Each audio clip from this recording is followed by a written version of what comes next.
All right. We are a traveling bunch of people. I know the McLaughlins are out in Fort Worth for Parents' Day, where their daughter's going to school. Didn't TCU beat Abilene yesterday? I'm sure they did. I didn't have to check the score. No offense. It was probably homecoming. They got Abilene just because they wanted to stomp them. Got to make. Abilene being one of my, I'm an alumnus of Abilene, so, but I You didn't play football there. no, I didn't play football. They weren't playing Division I back then either. So yeah, there's a bunch of folks traveling, certainly mindful of the Haynes and Deb and her family today. Thought we would look at, since the lectionary put us in 1 Timothy, I'm always hungry for you guys to give me an idea of what to talk about. I'm open to that. So since there was a reading from 1 Timothy, I thought, well, let's just look at something else in 1 Timothy. So I want to look at chapter 1 a little bit earlier, just at the very beginning, and think a little bit about one of these statements.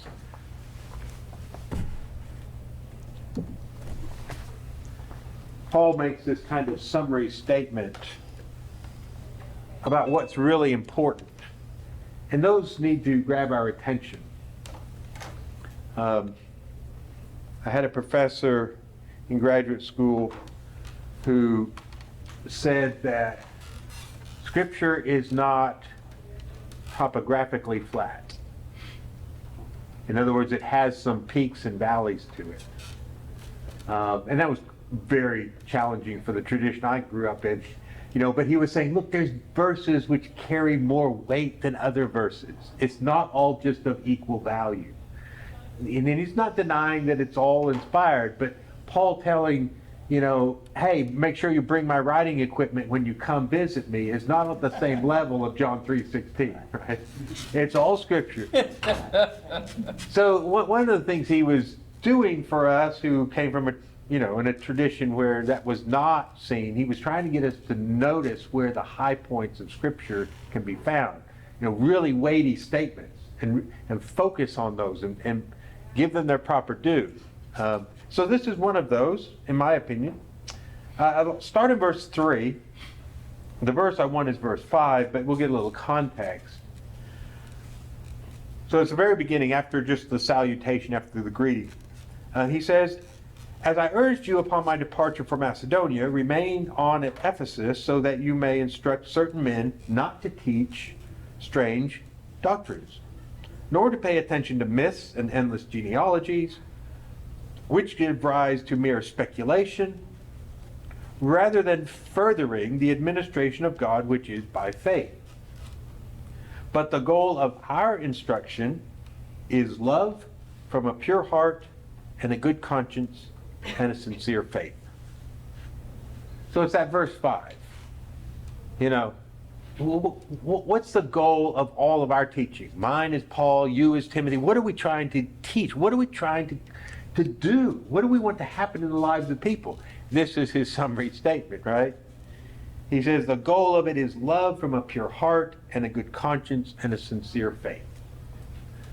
So that's what I want us to spend a little time contemplating, reflecting on this morning.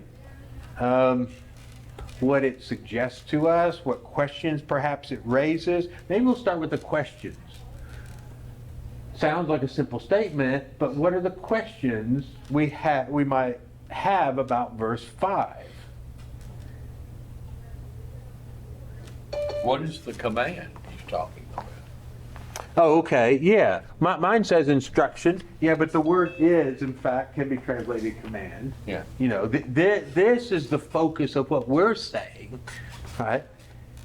So yeah, we could ask, well, what is... Because the two chapters preceding are about what not to do. Right. But I would say that the difference between command and instruction is breadth. Like the command is do this, where instruction could include all the stuff we've been talking about. Yeah. It's a translational issue. Just like in English, you look at a word in the dictionary and it's got a primary, a secondary, a tertiary, definition. Definitions 1, 2, 3 can be used a little bit differently. It's not any different in Greek. So it's proper to translate it a command, but that makes us think of like a very succinct, do this. But it can also be more generally instruction, which then seems like it's not a singular statement. It's a body of stuff, right? It's the focus of everything we're trying to accomplish in our teaching. And I kind of take it that way because it's in contrast to what these others are tending to teach. But the focus of our teaching, as it were, he says they're teaching stuff like this, speculative stuff and genealogies and myths. Hey, well, what's our teaching about? It's about love from 3 things. At least that's the way I take it. I think it's love from all 3 of these. But it doesn't have to be read that way. Yeah, Daryl? I'm just kind of reading between the lines. Yeah. It's specifically saying good conscience and sincere faith. Yeah. I'm almost thinking, in a way, it could be, I may not have the entire picture, but I'm going to, as my conscience dictates, give you as best as I can understand it, because over time I'm going to grow, and my faith is going to get different, maybe. You know what I mean? Right. Well, just using those terms of conscience and sincere faith makes me think there's some allowance of the fact that I may not have all the answers, Right. but I'm going to do my best to convey this love. Yeah. So it could bring up the idea of this is an ongoing journey, a process. At each step, what we're teaching is love that comes from a good conscience. Well, I think one of the questions is, well, what is conscience? I mean, we might, that's a subject to discuss. What is a good conscience? What is he talking about? But yeah, that idea of what he's saying, our instructions about loving from a good conscience. But I think you're right. Our conscience is something that should be developing. It's something that can be taught and educated. Our conscience can be educated. But I think you're right. At any moment, I need to be loving from the good conscience I have right now. But I would hope that my conscience, my awareness of things, will continue to grow. How I perceive what is truly good and what is not good, that kind of thing. Well, that's at least one possibility. So yeah, there's what? Just to continue with that, wouldn't conscience here be wanting to do the right thing? Yeah. Whatever you, as your current understanding, because we're ignorant, right? So. Yeah, none of us, I think about conscience is, it is my present understanding of what is right. But that's why it keeps changing, because in the past I would have thought something was right, and now I would not think it's right. I mean, I could have acted in good conscience then, but now I couldn't do that in good conscience because I no longer believe that that's the right thing to do. Or maybe there's things that I could do in good conscience, So that's where the conscience can change. It is my understanding of what is right and what is wrong. And I think we need to be aware of the fact that there's a gap between my conscience and its formation and the will of God. Like, I don't see everything as the will of God, with clarity. So Paul can actually say, I've always acted in good conscience. While he admits I was a violent, but I was doing that with a clear conscience. I mean, I at the time, that was what I thought was right when I was arresting people and he was acting in good conscience, but his conscience was not well formed. That was the thing, is he didn't have a good understanding of what was truly the way of God, the heart of God. Yeah. All right, sorry. I'm getting other questions. Yeah, Don. I think if we have a pure heart, we'll have a good conscience. Yeah. So the relationship, these three, he picks these three, and you got to think there's a lot of, I don't think it's just kind of a rambling sort of thing. It's very deliberate. Why pick these three? And in this order, is it an ascending order? Is it a descending order? Is there nothing ascending or descending, right? I don't know. I'm throwing that as a possibility. These are the questions I had. So why say a pure heart, a good conscience, and a sincere faith? At least this, New American Standard 2020 says, from, like, a pure heart from a good conscience from sincere faith. Okay, so they're making it very sequential, like, and it's kind of the order is really from end to, the order is you have a sincere faith from which then gives birth to a good conscience, which then gives birth to a pure heart. They're reading it that way, and it's very possible. But there's a relation. We are in 1 Timothy chapter 1. We're just meditating on verse 5, which I think is kind of a pinnacle statement of the essence of Christian teaching, what it's about. Because the way I read it is love from all three of these. Like, the goal of our instruction is love. And that love needs to be emanating from a pure heart, needs to be emanating from a good conscience, needs to be emanating from a sincere faith. That's the way I read it. I could be wrong. Maybe it's just love from a pure heart. That's that part. Maybe you say, we teach about love from a pure heart, comma, a good conscience, comma, and a sincere faith. Maybe it's not love from all three. That's one of those possibilities, right? To think, what's he getting at? Yeah, Darryl? I kind of think sometimes you're very effective in presenting a simple message of your goal. So I guess what I'm thinking is when Jesus summarized the importance of, number one, love your God with all your heart, and then love your neighbor, we're back to a similar, very direct, precise thing to describe all the other complexities Right. that somehow that love is going to actually be involved with. Right. Yeah, so this is, if we were to diagram it, these are the points at the top of the pyramid, but the rest of the pyramid fills out into ultimately everything, right? All behaviors, all attitudes, all conduct, everything else is falling under what I would put at the top, love, and then these three, somehow are important and related, and then everything, as it fleshes out in its day-to-day practice, is held within that, right? So I agree. I think that's part of what he's saying. Or not to do too. Love tells us sometimes. Yeah. Other thoughts? What's striking to me is verse 4 in relation to verse 5. Yeah. Being honest, because it just seems like getting caught up in, let's just say, the study of endless genealogies. There might be a lot of head there, but not a lot of heart. Mm.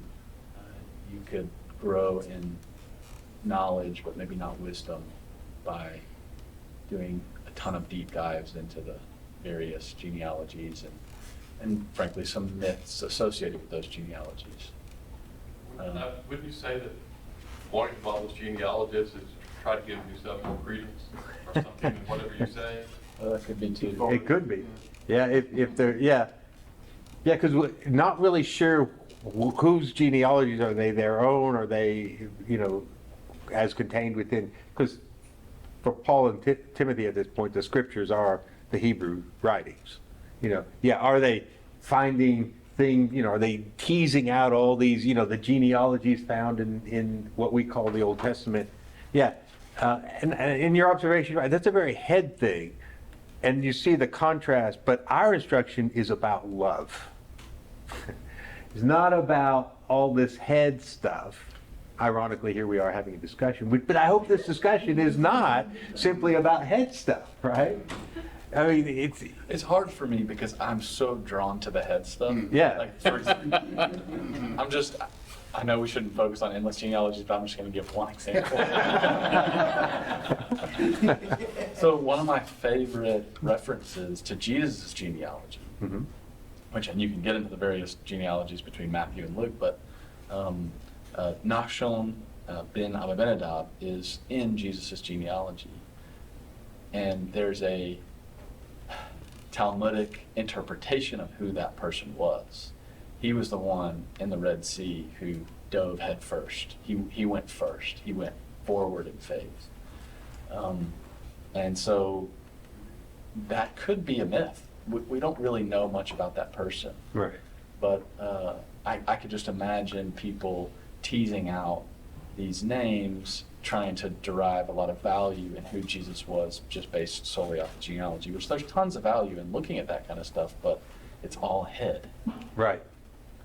Yeah. And so, yeah, let's continue that line. So if the contrast between 4 and frankly stuff that comes after, because after in 6, he's still talking about the problem, right? For some men straying from these things, that's the things he mentioned in 5, this have turned aside to fruitless discussions, you know, wanting to be teachers of the law, which is the Mosaic, code. And I don't think that means just legalism. They want to teach Moses. And they aspire to teach Moses. And so they're getting into all these, the clever things you can find in the text. And they want to come out as they're these, insightful scholars. But he says it's gotten away from what it's all about. It's love. It's about pure heart, good conscience, sincere faith. That's what it's about. It's not whether, you can find these. And they're interesting. And they might be somewhat helpful, but you could get lost in that. I think that's what he's. I put that in AI just to see what it thought about that. So Okay. to summarize what it said, I thought this was pretty good. I never thought about it. It says these genealogies were often used to establish spiritual or social superiority, create divisions, or promote fanciful teaching rather than focusing on the core message of the gospel. And I thought, wow, I never thought about that. But in a way, you're talking about your lineage to show your superiority over somebody else, which is an interesting way to think about that. Yeah, it results in division. So it doesn't result in love. It results in competitiveness and hierarchy and who's first. And well, we're back to the disciples.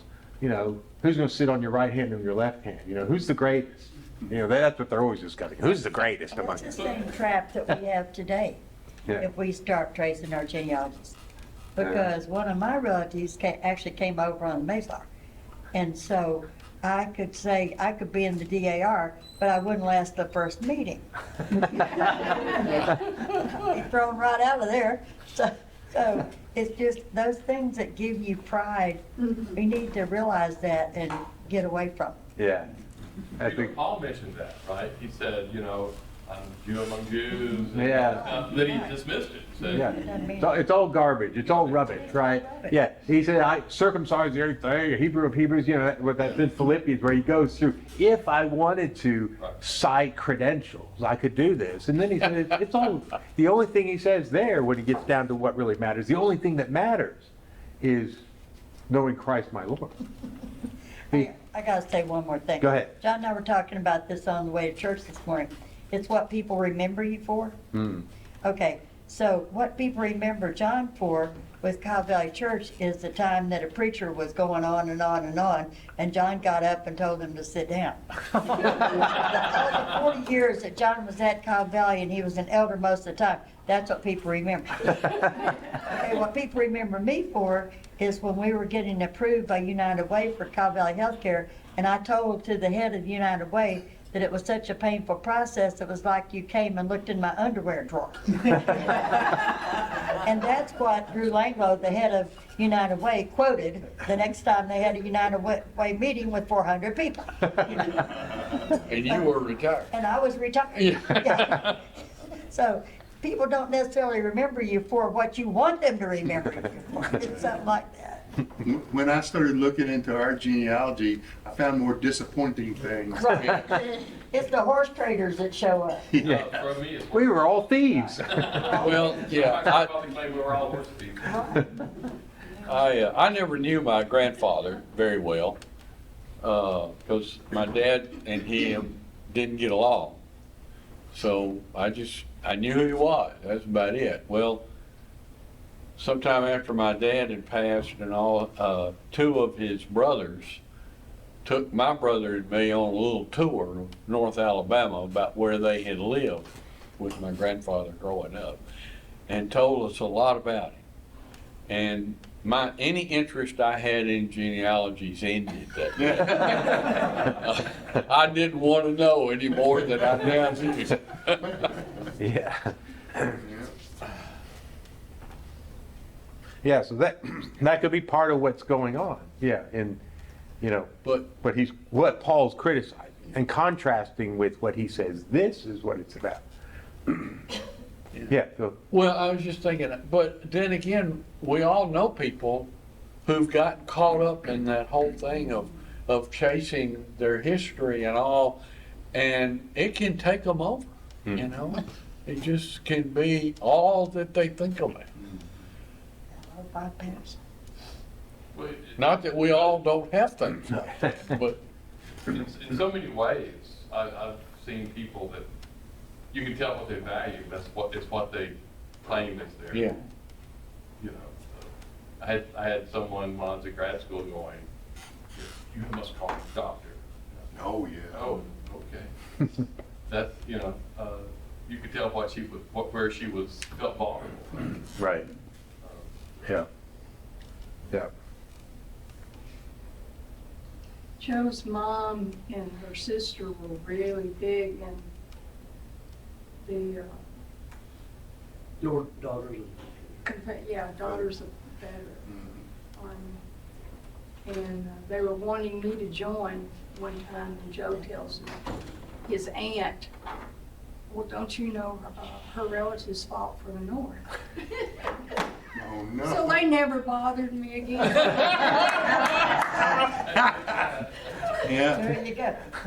yeah. Yeah. Yeah, I can't stop thinking about verse 5, and what fascinates me is not the result, but the adjectives that are used to describe, because you've got clean, you've got pure, you've got consistent, good. Those would be translations of those three adjectives. Yeah, and it's a couple things. I looked a little bit at it. It was interesting that some of the church fathers, like Augustine, particularly took good conscience in a very specific way.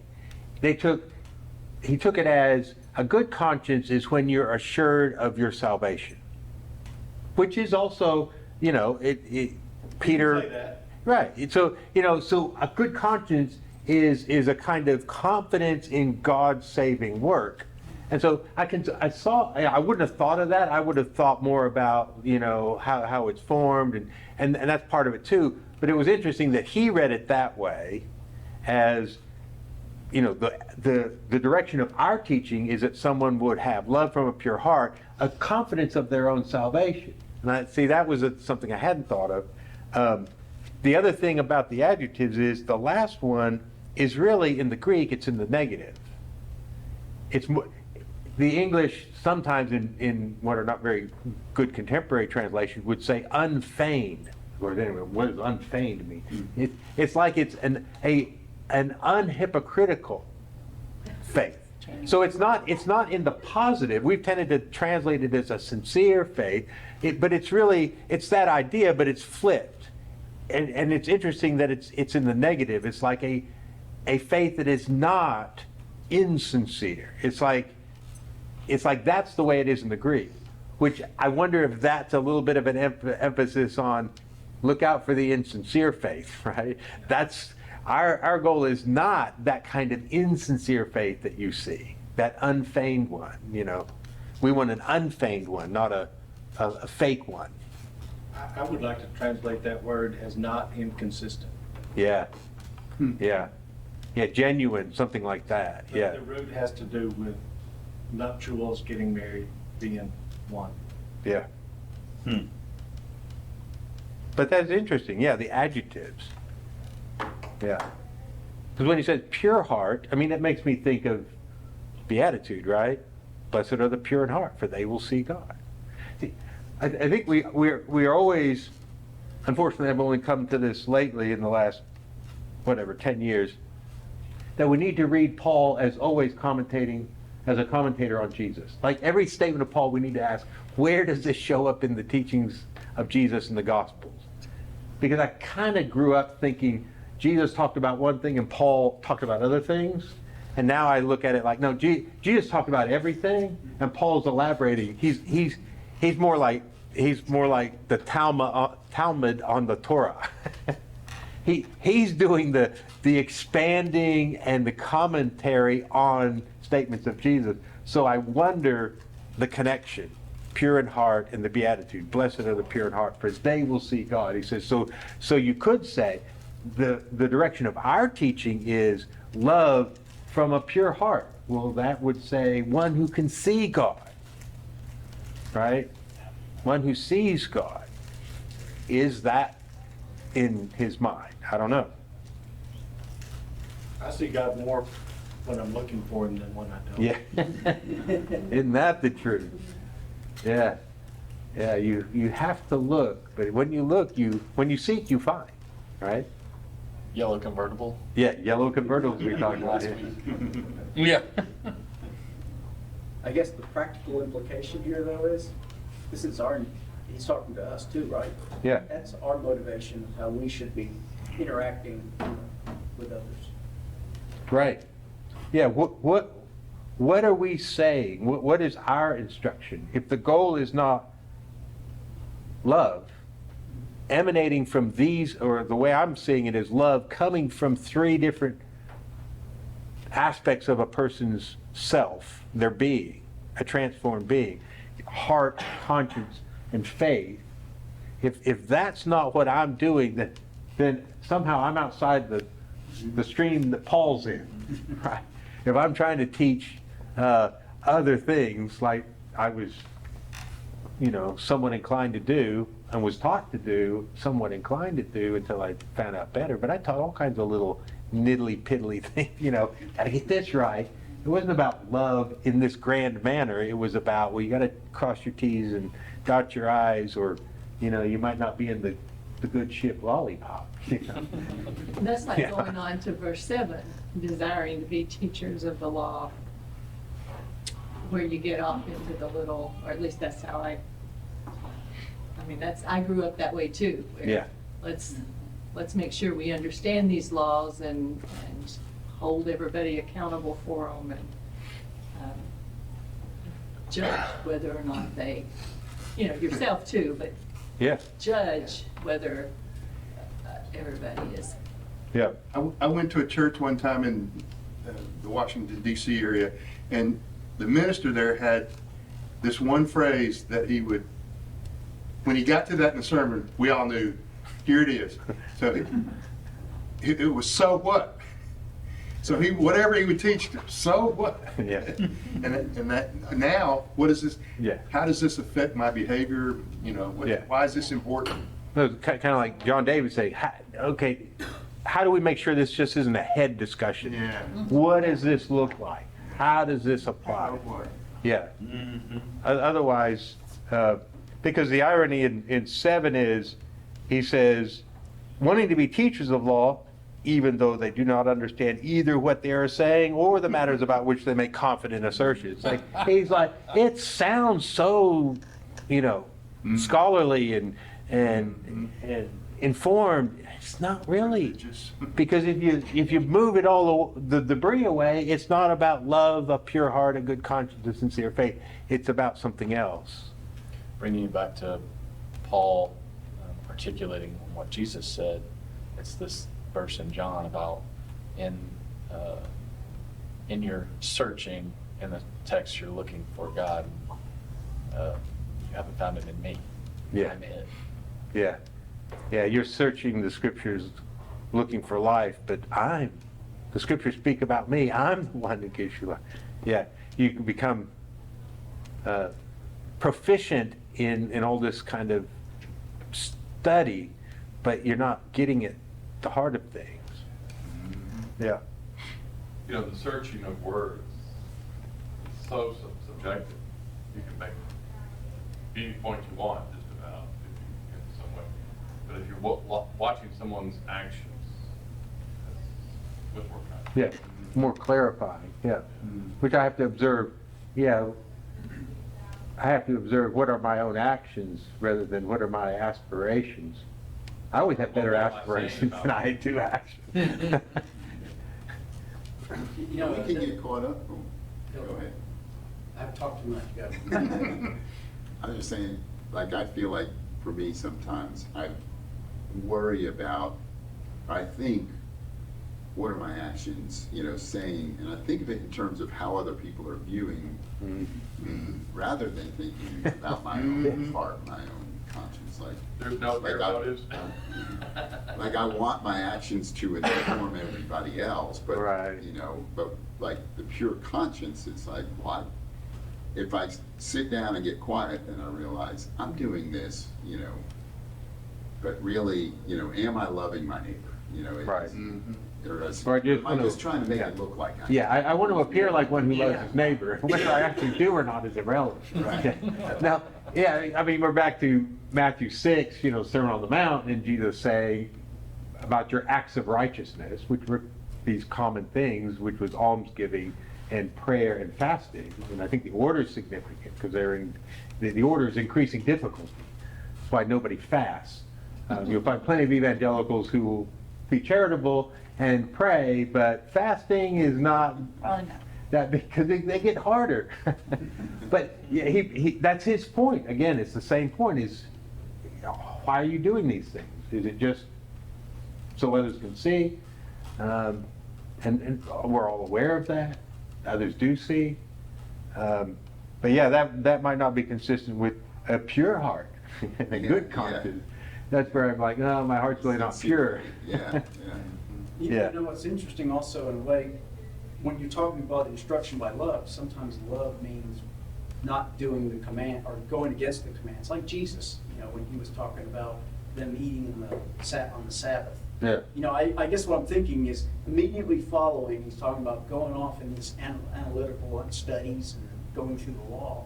But he's giving a simple instruction. If doing these commands violates love, you shouldn't be doing it.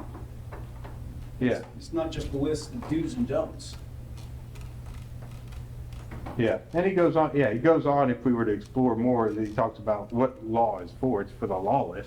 And he lists, kidnappers, which is probably slave traders, people weren't, that's the kidnapping they're talking about that's happening in the ancient world, is you go out there and you go on the edges of the empire and you round up some people and take them captive, and then you go sell them, in the slave markets. And Human trafficking. yeah, exactly. It's what it was.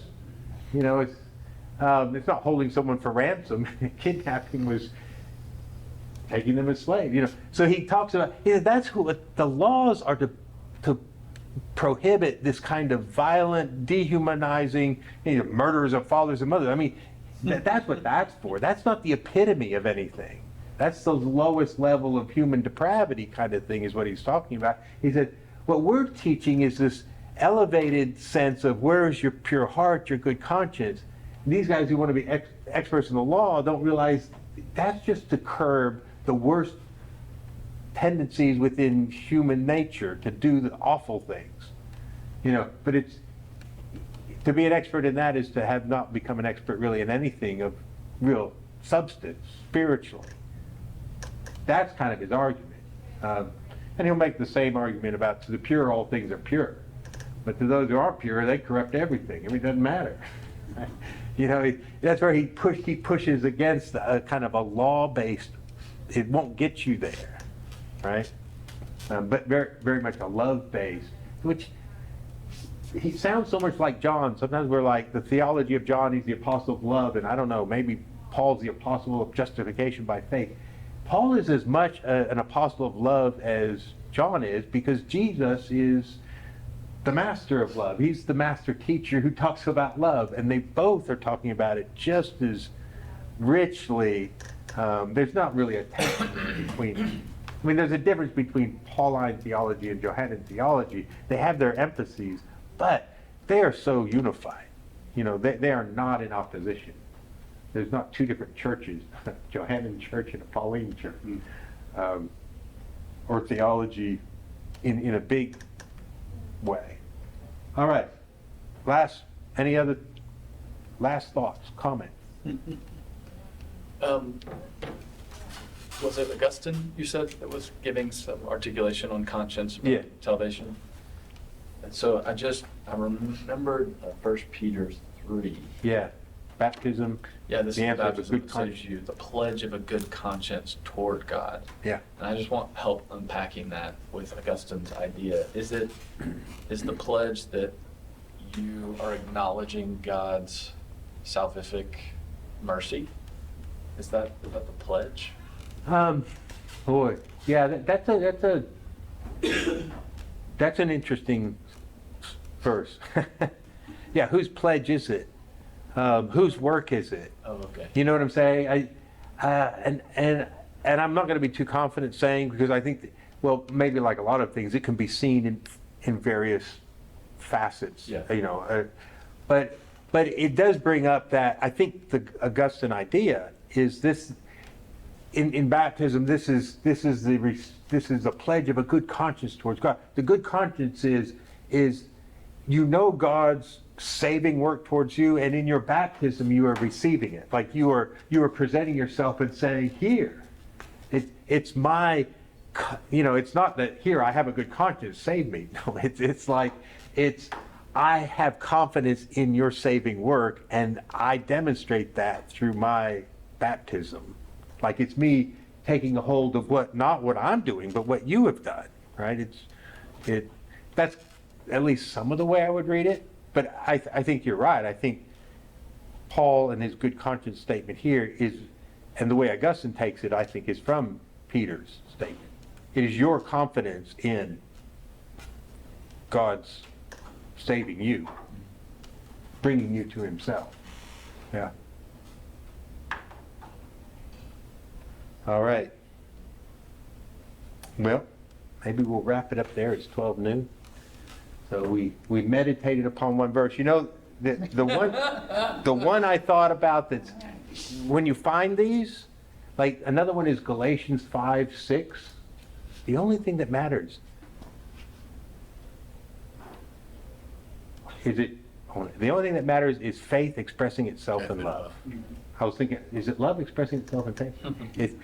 You know, where Paul is like clearing the deck and saying, look, the only thing that matters is faith expressing itself in love. Boom. That's a mountaintop statement. There are these statements that capture the essence of the gospel. And when we peg those down, then everything else finds its proper place, and we never end up, you know, getting into the genealogies and saying this is the epitome of what it's about. No. You know that it's like this verse. Yeah. It's about these sorts of things, right? That's what it's about. Everything else finds its proper place. So, That's right. all right. Simple, that way. We'll just stop there. Hope you have a blessed week. Go in peace.